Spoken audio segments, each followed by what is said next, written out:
الناس اللي كيتبعوا هاد القناة رضا سبورت عارفين أن قبل أي معسكر المنتخب المغربي كنتوقعوا لائحة المنتخب المغربي المباريات ديالو، وفي هاد الفيديو غادي نشوفوا اللائحة المتوقعة لمباراة زامبيا وأنغولا الاستعدادات لتصفية كأس العالم 2026.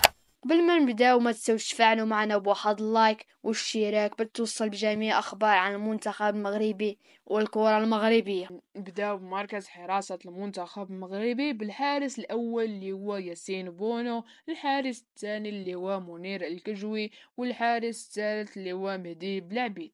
ودابا ننتقلوا لمركز قلب الدفاع. نبداو بالمدافع الأول اللي هو رومان سايس، المدافع الثاني اللي هو أشرف داري، المدافع الثالث اللي هو بقار، والمدافع الرابع اللي هو شادي رياض، والمدافع الخامس اللي هو نايف آكرد.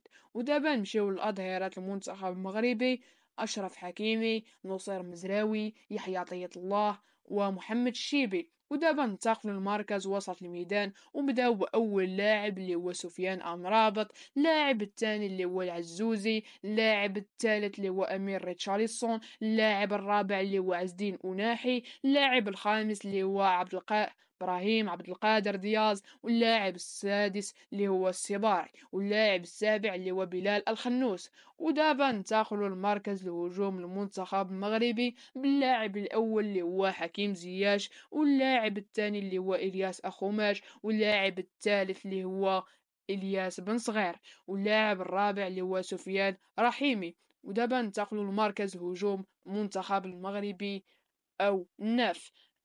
اللاعب الأول اللي هو يوسف النصيري، اللاعب الثاني أيوب الكعبي، واللاعب الثالث اللي هو أمين عدلي. وهذه هي اللائحة المتوقعة ديالنا اللي غادي تكون إن شاء الله مباراتين زامبيا وأنغولا استعدادات كأس العالم 2026.